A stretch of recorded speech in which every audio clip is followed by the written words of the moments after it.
ilaha illallah wahdahu la syarika lah wa asyhadu anna Muhammadan abduhu wa rasuluh sallallahu alaihi wa ala alihi wa sahbihi wa man tabi'a huda ila yaumil qiyamah. Alhamdulillah, puji syukur kita haturkan kehadirat Allah. Pagi ini kembali kita lanjutkan kajian dengan membaca buku Fikih Sunnah Wanita. InsyaAllah kita mau bahas tentang sholat malam. Setelah pembahasan witir, halaman berapa ini? 161. Baik, Masya Allah. Ummu Atiyah radhiyallahu anha, salah seorang sahabiyah, diperintahkan oleh Nabi SAW pada saat Idul Fitri untuk mengajak semua wanita ikut hadir dalam kegiatan sholat. Bahkan sampai yang haid, yang nifas, semuanya disuruh untuk keluar rumah. Lalu ada laporannya, Rasulullah, inna fulanah laisa laha jilbab. Ya Rasulullah, fulanah nggak punya jilbab. Kemudian Nabi SAW mengatakan, liyulbisaha ukhtuha, hendaknya dipinjemi oleh temannya. Itu keadaan para sahabiyat di zaman Nabi SAW. Di zaman kita banyak wanita koleksi jilbab. Jadi beda jauh ya, Masya Allah. Ini memang harus seragam seperti ini? Oh tidak? Oh, saya kira Bolo Kurowo nama pribadi. Jadi Anda kira-kira koleksi jilbab, beli jilbab per berapa bulan sekali? Oh dikasih. Alhamdulillah. Saya nggak dikasih. Kita lanjutkan. Intinya begini, kalau sekiranya tidak perlu harus koreksi pakaian, maka kita gunakan dana itu untuk yang lainnya. Dan masih banyak mungkin di antara jamaah yang belum punya buku. Yang belum punya buku masih ada? Masih banyak. Ibu belum? Oh sudah. Sehingga tolong yang biasanya dipakai untuk tabung beli jilbab, beli kerudung, beli baju, dikit dulu, nanti dipakai untuk beli buku. Setuju ya? Kemarin kan kesepakatan kita bahwa buku Fikih Sunnah Wanita ini ada di setiap rumah, sehingga kalaupun Anda tidak membaca, mudah-mudahan nanti putrinya yang membaca, cucunya yang membaca, peninggalan dari neneknya, dan insya Allah manfaatnya tidak ada ujungnya selama buku ini tidak rusak. Baik, sekarang kita bahas tentang Qiyamul Lail. Allah Subhanahu wa Ta'ala berfirman, di buku disebutkan surat Adz-Dzariyat ayat 15 sampai 19.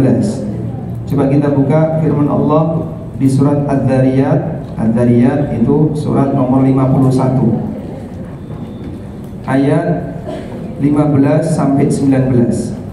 Allah Ta'ala mengatakan, innal muttaqina fi jannatin wa uyun akhidina ma atahum rabbuhum innahum kanu qabla dhalika muhsinin kanu qalilan minal layli ma yahja'un wa bil ashari hum yastaghfirun. Innal muttaqin, sesungguhnya orang-orang yang bertakwa, fi jannatin wa uyun, mereka akan dimasukkan ke dalam surga. Kemudian Allah Subhanahu wa Ta'ala menyebutkan seperti apa kriteria orang yang bertakwa yang ahli jannah itu.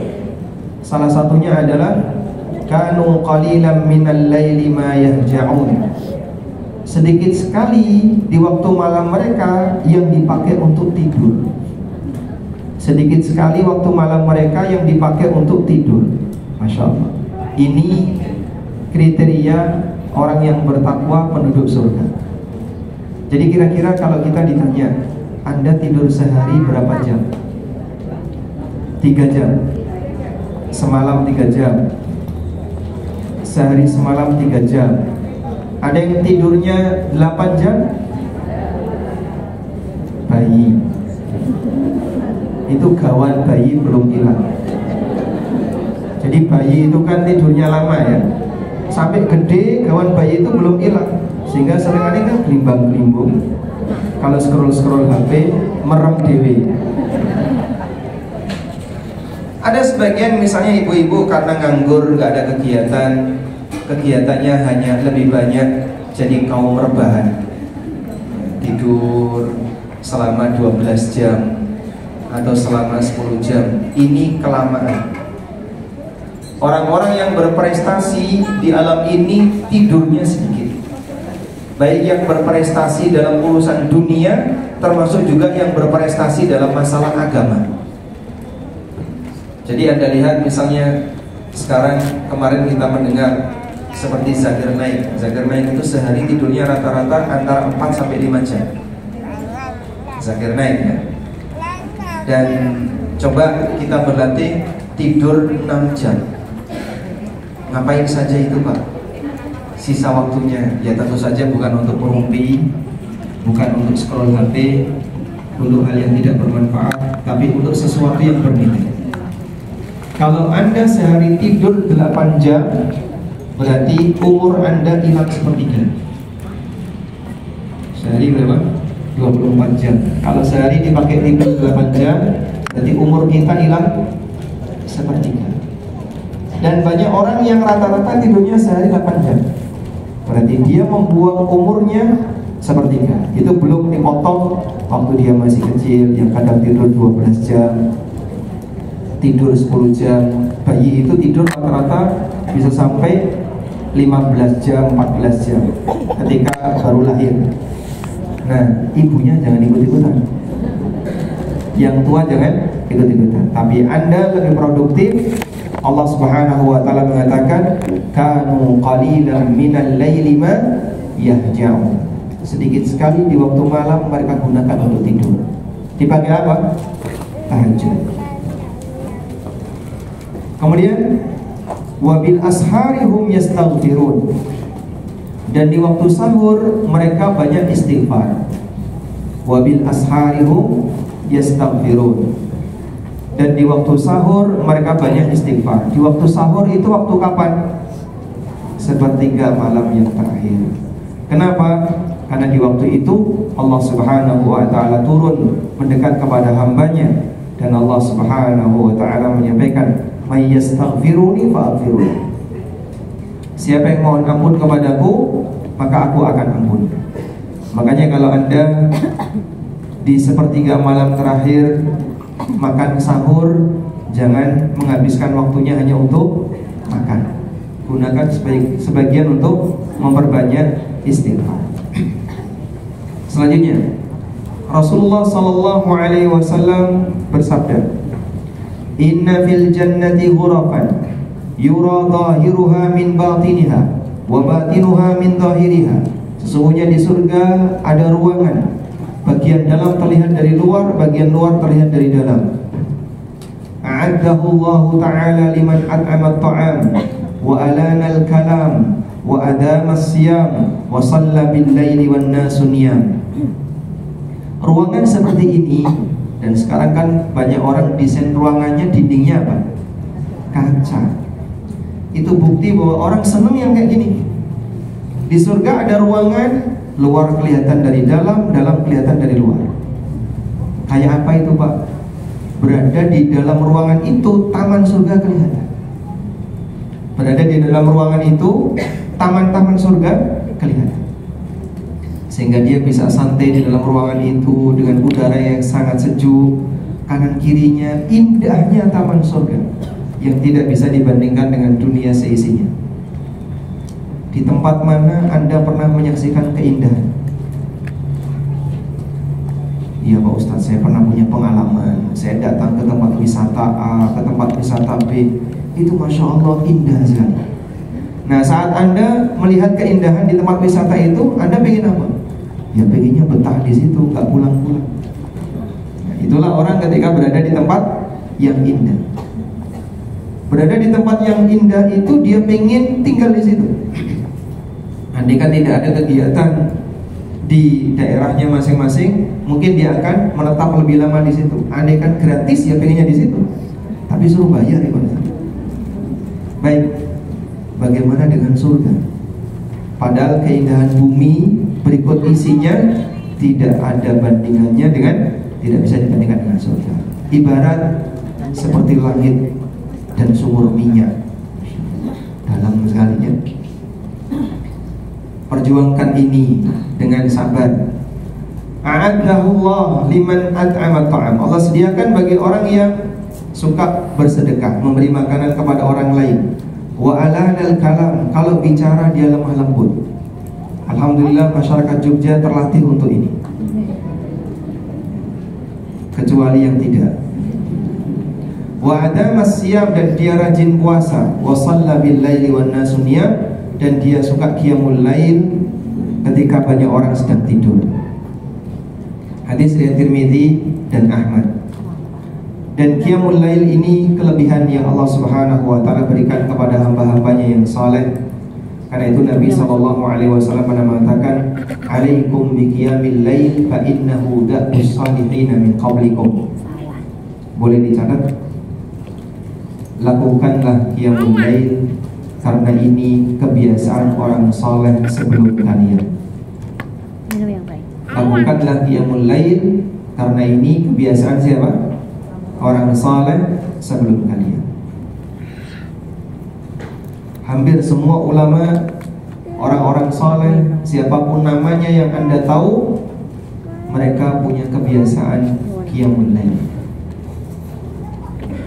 Imam Malik rahimahullah, beliau siapa? Gurunya Imam Syafi'i, seorang ulama kibar di Madinah. Imam Malik rahimahullah, sholat subuhnya Imam Malik itu pakai wudu sholat isya. Berarti apa itu? Hah? Gak tidur. Karena kalau tidur kan wudunya apa? Dan kebiasaan beliau, jadi habis sholat isya pulang belajar. Dan karena tidak banyak makan, maka terkadang sehari hanya ke toilet sekali. Pernah nggak ngalami sehari ke toilet sekali? Saya pernah ngalami ke toilet cuma 2 kali sehari. Saat di Mina. Di Mina, ya makan. Hari tasyrik kan tidak boleh puasa. Dengan suhu yang sangat panas, Mina waktu itu suhunya kurang lebih 45 derajat. Ada banyak makanan, tapi karena antri toiletnya panjang, bisa sampai 50 orang kalau ngantri, depannya 50 orang. Maka ya sudahlah, toilet pas pagi hari jam 3, jam 2 sudah dibongkar-bongkar semuanya. Baik, walaupun minum banyak, tapi karena panas jadi nggak pengen ke toilet. Cuman makanannya itu. Baik. Karena itu dulu para ulama, karena makanan mereka sedikit sehingga mereka jarang ke toilet, hanya sekali sehari, 2 kali sehari. Itu biasa dilakukan oleh mereka. Sebab mereka kenapa jarang ke toilet? Karena toilet itu memutus zikir. Kegiatan di toilet memutus zikir. Baik, kita lanjutkan. Imam Asy-Syafi'i rahimahullah, beliau dalam semalam terbangun berkali-kali. Terbangun, kemudian nulis, terbangun lagi, nulis, terbangun lagi, nulis. Mungkin Anda kalau tidur seperti itu merasa gimana? Pusing. Bayi ketika baru usia 1 bulan, 2 bulan, 3 bulan, ibunya ngapain? Bergadang. Bapaknya?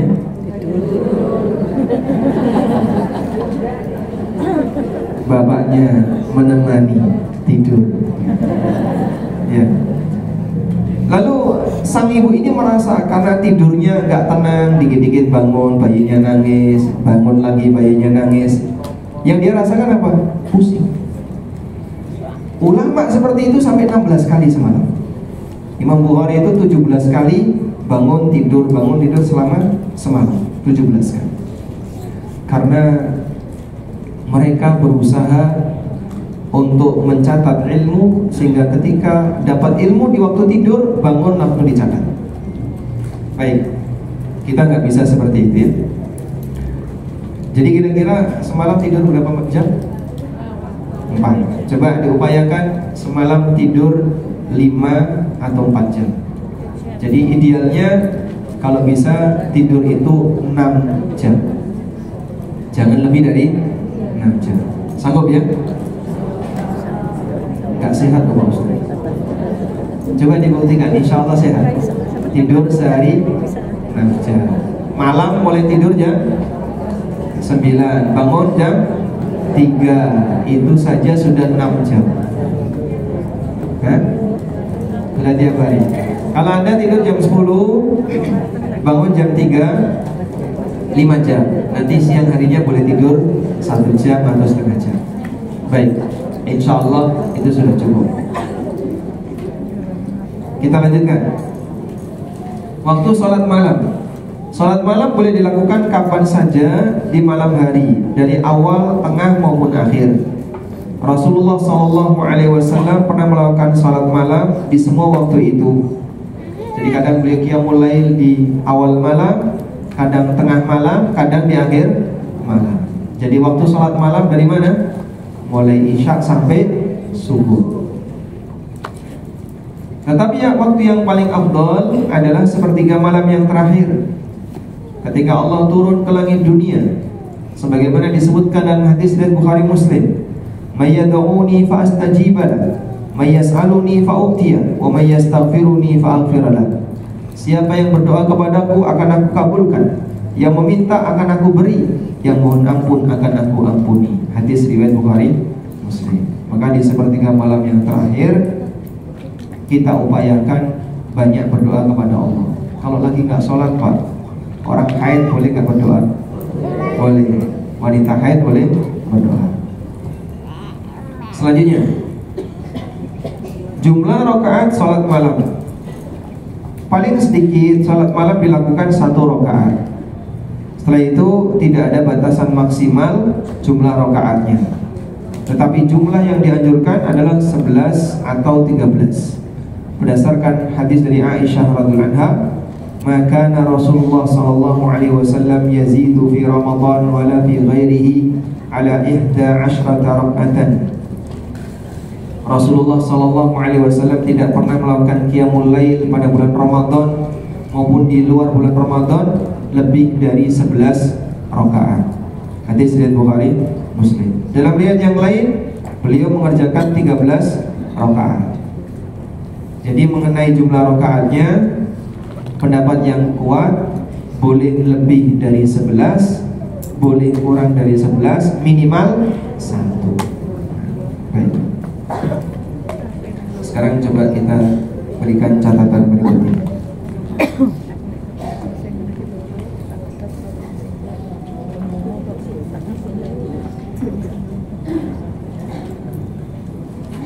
Ada tahajud, ada qiyamul lail. Bedanya apa? Bedanya, kalau tahajud itu bentuknya sholat, kalau qiyamul lail itu semua jenis ibadah. Semua jenis ibadah di waktu malam, baik sholat, zikir, baca Quran, bersalawat, sedekah, apapun itu bisa disebut qiyamul lail. Intinya menghidupkan waktu malam. Orang takbiran ketika malam Id itu juga qiyamul lail. Yang kedua, tahajud itu dilakukan setelah bangun tidur. Setelah bangun tidur malam. Jadi tidak ada istilah tahajud setelah isya. Adanya tahajud setelah bangun tidur. Sedangkan qiyamul lail bisa di semua malam, bisa di semua waktu malam. Jadi qiyamul lail di awal malam bisa? Bisa? Bisa. Maka bisa di awal, di tengah, atau di akhir. Baik. Selanjutnya, waktu qiyamul lail yang paling afdol adalah waktu sahur. Di sini catatan tambahan di luar ini ya. Ini dua perbedaan qiyamul lail dan tahajud. Jadi sholat tarawih itu qiyamul lail atau tahajud? Kenapa? Karena dilaksanakan langsung setelah isya. Kecuali kalau tarawihnya jam 2, tidur dulu jam 2 tarawih, nah itu sekalian tahajud. Baik. Waktu qiyamul lail, waktu qiyam, saya tulis waktu qiyam ya, yang afdol kapan tadi? Waktu sahur. Kapan waktu sahur? Di sepertiga malam terakhir. Baik. Anda ngapain waktu ini? Anda biasanya ngapain waktu sahur? Masak. Hah? Masak. Sholat. Sahur. Sholat, sahur, alhamdulillah ya. Bukan tidur kan? Selanjutnya, beberapa adab saat melakukan qiyamul lail. Berikut ini adalah beberapa adab ketika qiyamul lail, ketika hendak melaksanakan qiyamul lail. Yang pertama, sebelum tidur berniatlah untuk sholat malam, agar jika Anda tidur hingga pagi, Anda tetap memperoleh pahala niat. Dan itu dibuktikan dengan apa? Dengan dia persiapan. Dengan dia persiapan. Persiapan apa? Wudu sebelum tidur, berdoa sebelum tidur, pasang alarm sebelum tidur agar nanti bisa qiyamul lail. Nabi SAW pernah menyebutkan sebuah janji yang indah. Coba nanti bisa dicatat hadis ini ya. Dalam sebuah hadis yang sahih, Rasulullah SAW, saya bacakan hadis ini, pernah bersabda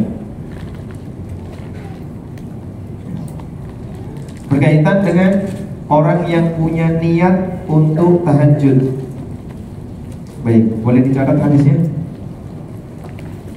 Dari Abu Darda radhiyallahu anhu, dari sahabat Abu Darda, Rasulullah SAW bersabda, "Man ata firashahu wa huwa yanwi ayyakuma yusalli bil-lail." Man ata firashahu wa huwa yanwi ayyakuma minal lail. Siapa yang mapan turu. Mapan turu itu bahasa Indonesia bersiap untuk tidur. Siapa yang mendatangi tempat tidurnya atau bersiap untuk tidur, wa huwa yanwi ayyakuma minal lail, dan dia punya niat untuk qiyamul lail. Jadi niat itu sudah terpasang jauh sebelum dia qiyamul lail, bahkan ketika sebelum tidur. Itulah orang soleh.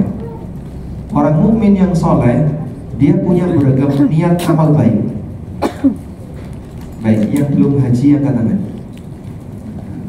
Punya niat haji enggak? Punya. Sudah punya. Alhamdulillah. Waiting list. Waiting list. Jadi dia sudah punya niat haji, pengen umroh, pengen haji. Tapi kapan? Wallahu a'lam. Anda punya niat-niat yang baik itu bukti bahwasanya kita peduli untuk berbuat taat.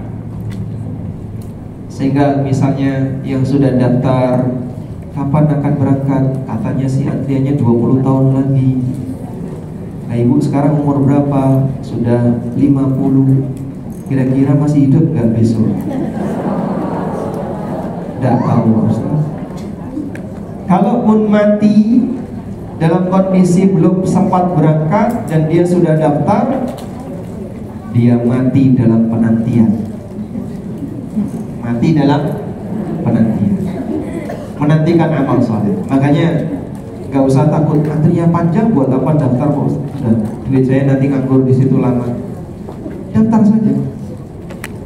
Kalau mampunya hanya daftar reguler, daftar reguler. Baik, kita lanjutkan. Tadi sampai mana? Dia punya niat untuk yang mulai. Faghalabathu aina hatta asbaha. Tapi dia dikalahkan oleh matanya sehingga bangunnya ketika subuh. Gak sempat dia mulai. Dia dikalahkan oleh matanya sehingga bangunnya ketika subuh. Kutiba lahu ma nawa, maka dicatat untuknya sesuai dengan apa yang dia niatkan. Wa kana naumuhu shadaqatan alaihi mir rabbi, sementara tidurnya adalah sedekah dari Allah.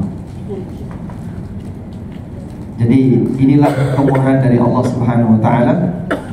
Seorang hamba yang sebelum tidur dia sudah punya niat tahajud, lalu setelah itu ternyata dia ketiduran sampai subuh, bangun-bangun sudah adzan sehingga tidak sempat tahajud. Dapat pahala apa? Pahala niat tahajud dan tidurnya sedekah dari Allah. Sehingga dia tetap tercatat beramal saleh walaupun tidak sedang beramal, karena niatnya tidak putus, niatnya di bawah tidur. Niatnya tidak putus di bawah tidur. Kayak gitu tiap hari Pak Ustadz saya. Cuman sampai niat saja. Bangun-bangun jam 5, niat, bangun lagi jam 5. Lah apa yang Anda lakukan? Saya sudah pasang alarm Pak Ustadz. Apakah ketika saya sudah pasang alarm, saya sudah niat dan bangun-bangun selalu jam 5 setiap hari kayak gitu? Baik, pertanyaannya, saat alarm Anda bunyi, apa yang Anda lakukan? Saya bangun Pak Ustaz. Terus saya matiin alarm. Habis itu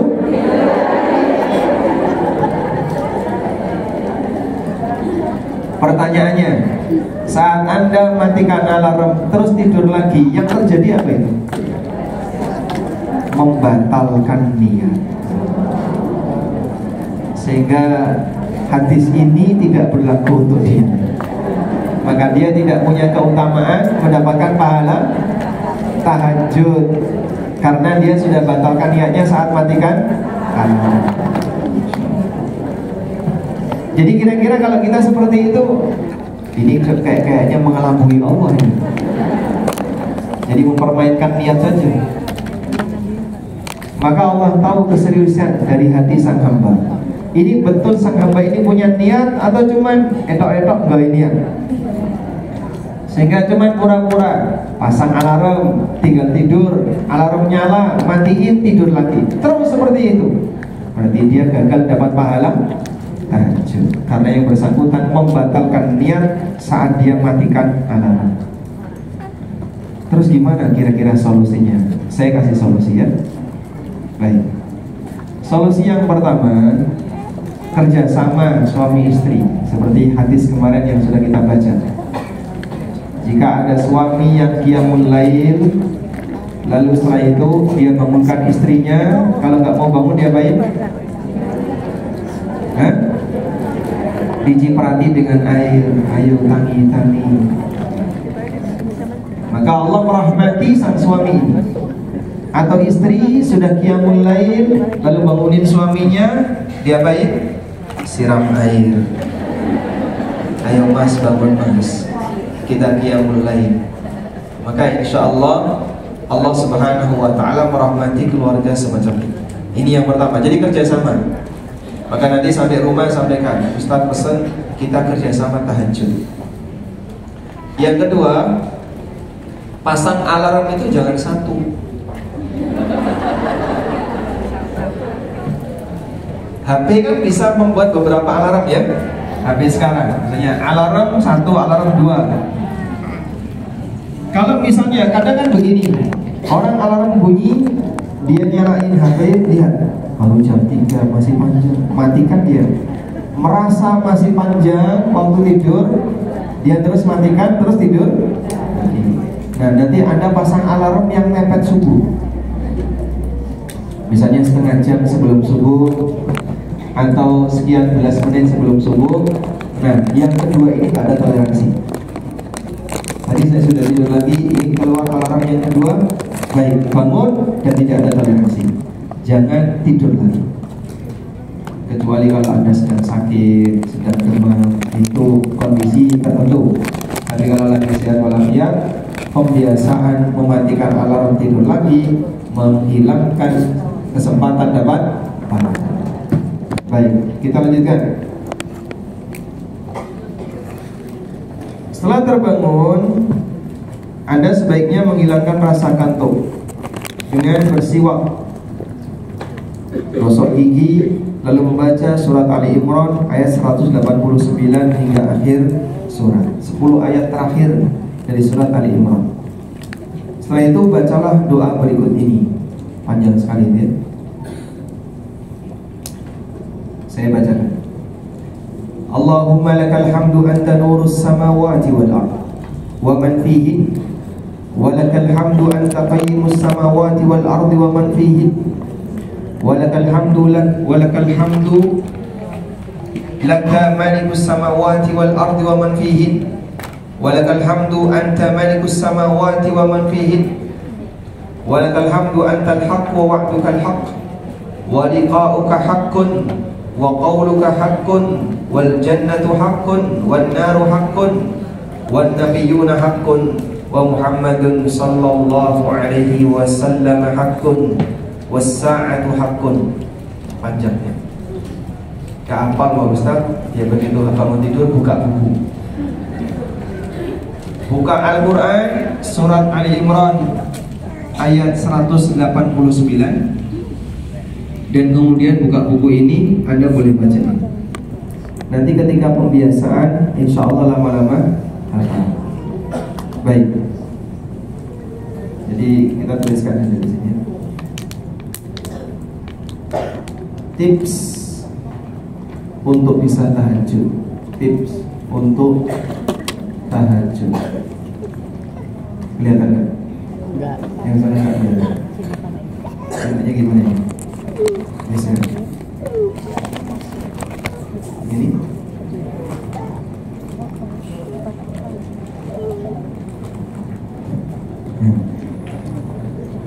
Yang pertama, sebelum tidur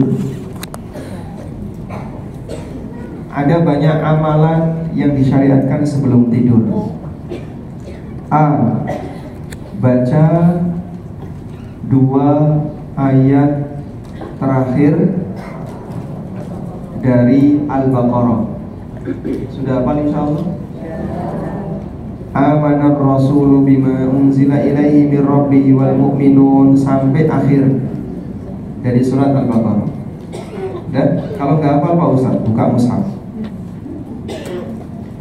Nabi SAW mengatakan, man qara'a ayataini akhir ayataini min surat Al-Baqarah kufiya lahu, barang siapa yang membaca 2 ayat terakhir dari surat Al-Baqarah itu akan dicukupi oleh Allah. Dan makna dicukupi dalam sebagian penjelasan ulama, dicukupi untuk qiyamul lail. Itu maksudnya dia dimudahkan qiyamul lail. Ada salah satu jamaah saya yang curhat, Pak, saya susah sekali sholat subuh berjamaah. Beliau itu orang soleh, rajin sholat 5 waktu, tapi subuh nggak pernah datang. Bangunnya itu rata-rata jam 5 ke atas. Itu tipsnya bagaimana? Saya cuma minta ini, Bapak sebelum tidur baca. Besoknya dia sholat subuh berjamaah. Ya diiringi dengan kesungguhan. Yang kedua, wudu sebelum tidur. Yang ketiga, baca aneka doa sebelum tidur. Jangan sampai tidur tanpa berdoa. Aneka doa sebelum tidur, ayat kursi. Terus apa lagi? Al-Ikhlas, Al-Falaq, An-Nas. Ditiup lalu diusapkan ke badan. Diulangi sebanyak 3 kali. Lalu apa lagi? Bismika Allahumma amutu wa ahya. Dalam riwayat Bukhari, amutunya didahulukan. Kalau ahya dulu boleh nggak Pak? Boleh. Bismika Allahumma ahya wa amut, atau Bismika Allahumma amut wa ahya, dua-duanya boleh. Terus doa apa lagi Pak? Masih banyak yang lain. Membaca ayat kursi. Membaca apa lagi? Membaca istighfar. Allahumma bika aslamtu wa bika amantu, dan seterusnya. Dan masih banyak doa-doa yang lain yang itu ada di buku Hisnul Muslim. Kalau Anda punya buku Hisnul Muslim, bisa dibaca. Dan kemudian yang dipasang tadi alarm lebih dari 1.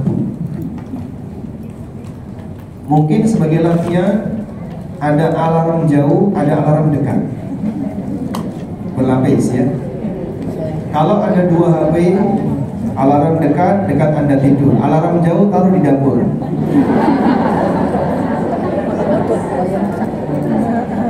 Kalau satu HP tadi di-set 2 waktu alarm. Kan ada dia, alarm jam 3, alarm jam 4. Nah, alarm yang kedua gak ada toleransi.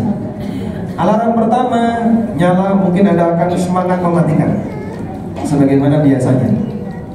Nanti alarm yang kedua paksa diri, gak ada toleransi untuk yang kedua ini. Tadi saya sudah tidur lagi, saya sudah matikan alarm pertama, saya tidur lagi, alarm kedua gak ada toleransi.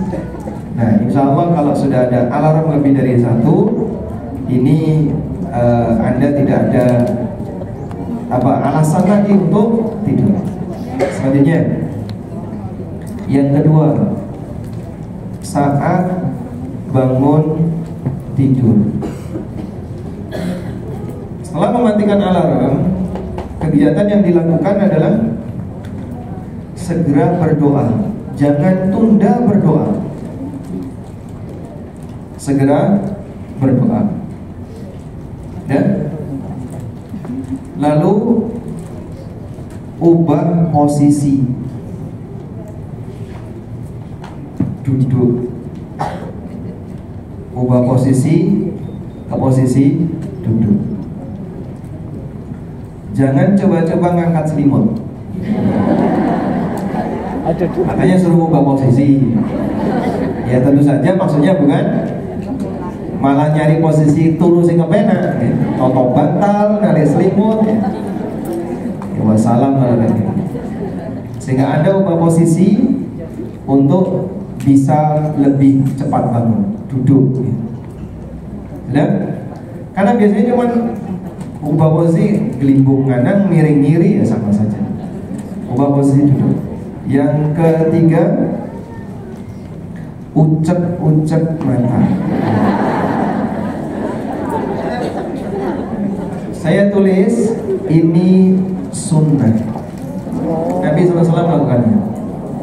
Sebagaimana keterangan Ibnu Abbas radhiyallahu anhu, yang pertama kali dilakukan oleh Rasulullah SAW ketika beliau bangun tidur adalah menghilangkan bekas kantuk di muka, diusap mukanya.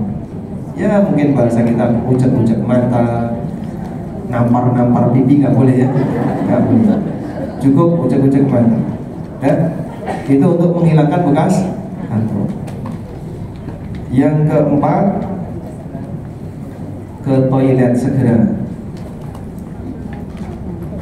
Ke kamar mandi, ke toilet untuk buang-buang hajat dan wudhu. Dan insya Allah kalau sudah di titik itu, Anda akan bisa segera sholat. Tapi jangan terlalu lama semedi di toilet. Kurang bentuk-bentuk. Itu ngapain? Tidak tahu gogoknya dur WC. Merem. Ada kayak gitu. Dulu di pondok itu antrian toilet jadi panjang karena yang di dalam toilet merem. Makanya ketika di toilet segera wudu. Nah, wudu ini yang bisa menghilangkan godaan setan. Dan setelah itu sholat ringan. Sholat ringan 2 rakaat. 3 amalan yang dia bisa menghilangkan gangguan setan: doa, wudu di toilet,